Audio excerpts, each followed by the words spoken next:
한글 그 미스터리한 혁명적인 문자. 세계 문자가 진화의 기로에 선 이 시점에서 한글은 전례 없는 효율성과 과학성을 무기로 등장했습니다. 전 세계 언어학자들이 경탄을 금치 못할 만큼 단 24개의 글자로 모든 소리를 완벽하게 표현하는 능력은 놀랍기 그지없습니다. AI 시대를 맞아 인공지능 연구원들이 한글의 체계적 구조에 주목하며 다른 문자들이 지닌 불규칙성을 극복할 열쇠로 평가하고 있습니다. 영국, 미국, 프랑스 등 세계 각국의 학자들이 한글의 혁신적 디자인을 재조명하며 그 비밀을 파헤치기 시작했습니다.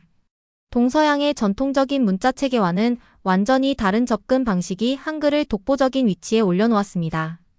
세종대왕의 애민 정신이 깃든 한글 창제의 배경은 인류 역사상 가장 감동적인 문화 혁신 중 하나로 손꼽힙니다. 전 세계 젊은이들이 한글을 통해 새로운 소통의 패러다임을 경험하며 기존의 한계를 뛰어넘고 있습니다. 디지털 시대의 빠른 정보 전달과 창의적 에너지 발산에 최적화된 한글은 미래를 향한 중요한 열쇠가 되고 있습니다. 이 모든 놀라운 변화와 비밀들이 과연 어떻게 펼쳐질지 오늘의 사연 들어보도록 하겠습니다. 안녕하세요. 저는 스페인 출신의 대학생으로 언어학과 정보통신을 함께 전공하며 다양한 문화와 문자를 배우고 있어요. 어느 날 평소처럼 넷플릭스에서 영화를 보다가 우연히 화면 아래 자막에 눈길이 가더라고요. 그때 처음 접한 한글 자막은 그동안 제가 익숙하게 사용하던 라틴 문자나 복잡한 동아시아 문자들과는 완전히 달라 보였어요. 단 24개의 기본 문자로 수많은 소리를 표현할 수 있다는 사실에 저는 깊은 감동을 받았어요. 이때부터 저의 마음 한켠에는 한국에 대한 궁금증과 동시에 한글에 대한 경외심이 싹트기 시작했어요. 처음에는 단순한 호기심으로 한글의 기초 원리를 유튜브와 인터넷에서 찾아보게 되었어요. 여러 영상 중 한 편은 한글의 개런티 낼게. 구글은 물론 미국, 영국 등 전 세계가 한글을 제2공용어로 라는 제목으로 한글이 AI 시대의 가장 과학적이고 효율적인 문자라는 주장을 펼치고 있었어요. 그 영상에서는 한글이 단순한 자음과 모음의 조합 원리로 이루어졌고 자음은 발음 기관의 모양을 본떠 만들어졌으며 모음은 하늘과 땅, 사람을 상징하는 점과 선으로 구성되어 있다는 설명이 있었어요. 당시 저는 이렇게 체계적으로 설계된 문자는 본 적이 없는데라며 감탄을 금치 못했어요. 제가 소속된 바르셀로나 대학교에서는 언어학 수업 시간에 아시아의 다양한 문자 체계를 배우게 되었는데 그때 한 선배님, 에드가 선배님께서 한글의 독창성과 과학성에 대해 열정적으로 설명해 주신 기억이 생생해요. 에드가 선배님은 한글이 단순히 몇 개의 기본 자음과 모음만으로 모든 소리를 만들어낼 수 있는 것이 아니라 자음들의 모양이 각각 발음할 때의 입모양이나 혀의 위치를 닮았다는 점, 그리고 소리의 강약에 따라 획의 길이나 두께가 달라지는 구조를 가지고 있다는 사실을 칠판에 직접 그려 보여주셨어요. 한글은 정말 건축가가 설계도를 그리듯 만들어진 문자예요 라고 말씀하시며 한글 창제 당시 세종대왕께서 백성들을 위해 문자를 쉽게 익힐 수 있도록 만드신 애민 정신을 강조하셨어요. 그때 저는 문자가 단순한 소통 도구를 넘어서 한민족의 역사와 철학, 그리고 혁신적인 사고를 담고 있다는 사실에 깊은 감동을 받았어요. 그 후 저는 좀 더 깊이 한글에 대해 공부하기 위해 한국 관련 수업에 과감히 신청했어요. 수업 첫날, 교수님께서는 아시아 주요 문자들의 발전 과정을 소개해 주시면서 한글이 다른 문자들과는 달리 처음부터 과학적 원리를 바탕으로 설계되었다는 점을 자세히 설명해 주셨어요.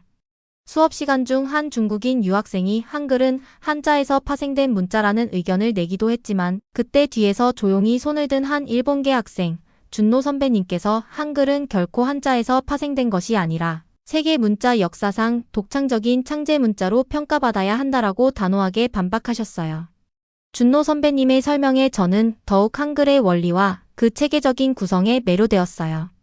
그분께서는 한글의 자음과 모음이 조합되어 무려 11,172개의 글자를 만들어 낼 수 있다는 놀라운 사실과 함께 한글이 얼마나 실용적이고 효율적인 문자 체계인지 열정적으로 이야기해 주셨어요.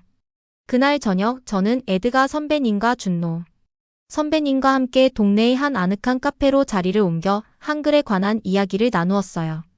카페에서 준노 선배님은 세종대왕께서 백성을 사랑하는 마음에서 출발해 누구나 쉽게 배워 사용할 수 있는 문자를 만들고자 했던 그 철학이 지금까지 이어져 오고 있다라고 말씀하시며 훈민정음 해례본의 중요성을 강조하셨어요.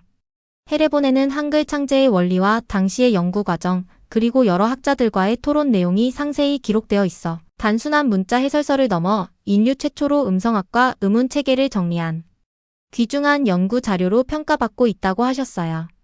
그 이야기를 듣고 저는 한국이 이토록 위대한 문화유산을 가지고 있다니 저도 꼭 한국으로 직접 가보고 싶다는 생각이 강하게 들었어요.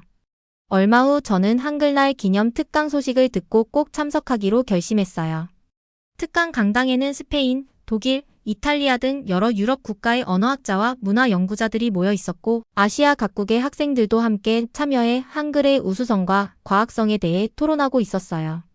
그 자리에서 옥스포드 대학의 로버트 교수님께서 한글의 체계적인 구조와 단순한 조합 원리는 인공지능 AI 학습 측면에서도 큰 장점을 가진다며 구글의 연구원과 마이크로소프트 연구팀의 사례를 인용해 한글이 디지털 시대에 최적화된 문자임을 설명하셨어요.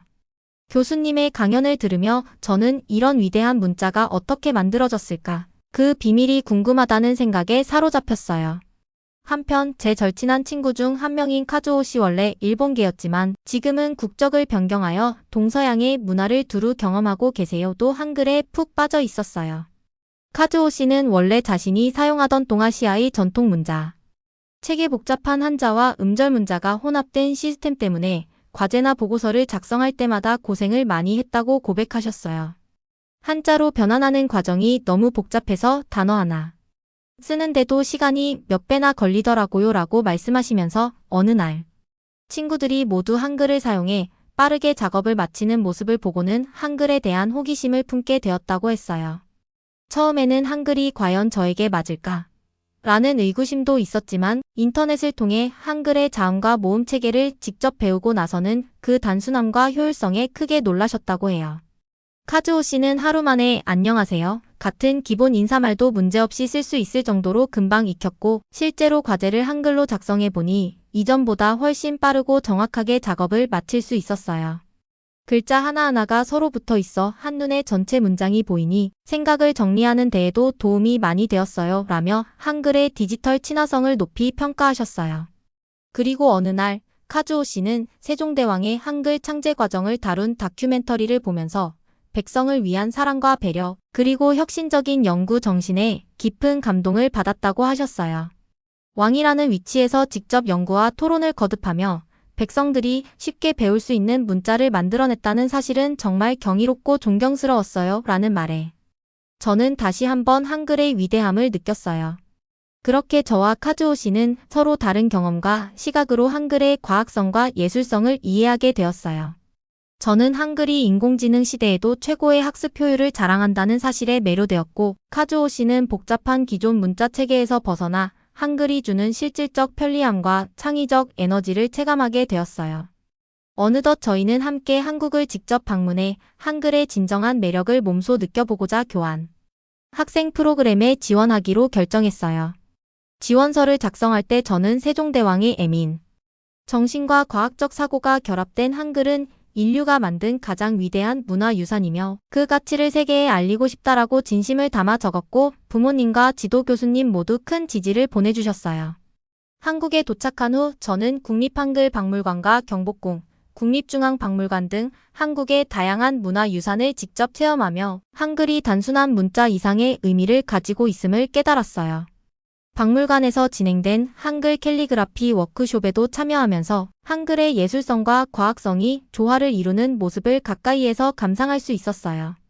워크숍 강사님께서는 한글은 시각장애인들을 위한 점자체계에도 매우 적합하며 디지털 시대에 최적화된 문자로서 전 세계에 널리 쓸 수 있는 잠재력을 지니고 있다라고 설명해 주셨어요. 특강날 저는 여러 나라의 언어학자들과 문화 연구자들이 모인 강단에서 옥스포드 대학의 로버트 교수님의 강연을 다시 한번 들을 수 있는 영광을 누렸어요. 교수님께서는 한글이 AI 학습에서 왜 가장 효율적인 문자로 평가받는지, 그리고 구글과 마이크로소프트의 연구 결과를 인용해 그 과학적 원리와 실용성을 자세히 설명해 주셨어요. 그 강연을 들으면서 저는 이처럼 한국이 보유한 문화유산이 인류의 미래 기술과도 깊이 연결되어 있다니 정말 놀랍고 감동적이다라고 감탄을 금치 못했어요. 저와 카즈오 씨는 한국에서의 생활 속에서 점점 한글에 더 많은 애정을 쌓아갔어요. 저는 학교 수업 외에도 현지인들과의 대화, 다양한 전시회, 그리고 문화체험을 통해 한글의 깊은 역사와 그 안에 담긴 인문학적 가치를 배우게 되었어요. 한글을 배우며 쌓인 경험과 감동을 바탕으로 저는 앞으로 언어학자가 되어 한글의 우수성을 세계에 알리고 싶다는 꿈을 품게 되었어요. 카즈오 씨 역시 자신이 과거 겪었던 복잡한 문자, 사용의 어려움과 한글을 통해 얻은 편리함 및 창의적 자유를 친구들과 동료들에게 널리 전파하고자 다짐했어요.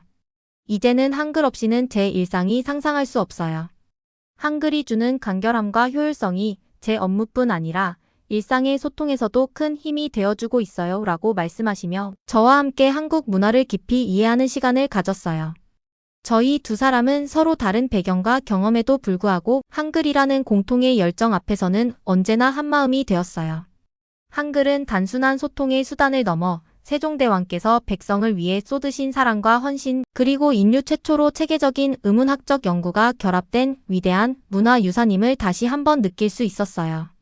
한국의 전통과 현대가 어우러진 이 놀라운 문자는 인공지능 시대에도 그 과학성과 효율성을 발휘하며 전 세계에서 주목받고 있음을 저는 몸소 체험했답니다.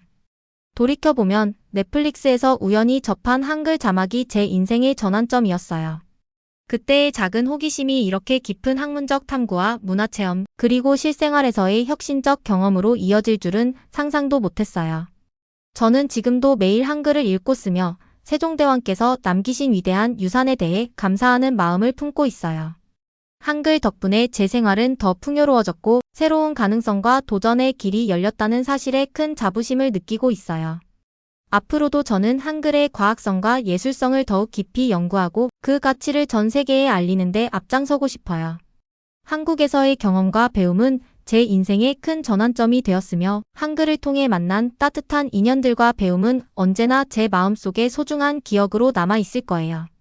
저와 카즈오 씨 그리고 이 자리를 함께 빛내주신 모든 분들께 진심으로 감사드리며 앞으로도 한글의 위대함을 세상에 알리는 여정을 계속해 나가고자 합니다. 이처럼 한글은 단순한 문자를 넘어 인류가 함께 나누어야 할 소중한 문화유산이자 시대를 앞서간 혁신적인 발명품임을 저는 믿어요. 한국의 깊은 역사와 문화 그리고 그 안에 담긴 사랑의 정신이 오늘날 세계 여러 나라의 학자와 학생들에게 큰 영감을 주고 있다는 사실은 정말 감동적이었어요. 저도 그 한 부분이 되어 한글의 아름다움과 과학적 체계를 널리 알리며 서로 다른 문화를 존중하고 배우는 진정한 국제적 소통의 가치를 실현해 나가고 싶어요. 앞으로도 제가 한국에서 경험한 감동과 배움을 바탕으로 한글의 우수성을 세계에 전파하는 데 최선을 다할 것을 약속드리며 여러분도 각자의 자리에서 서로 다른 문화를 이해하고 존중하는 따뜻한 마음을 나누시길 진심으로 바랍니다. 감사합니다. 여기까지입니다. 재미있게 보셨다면 좋아요와 구독 꼭 부탁드립니다.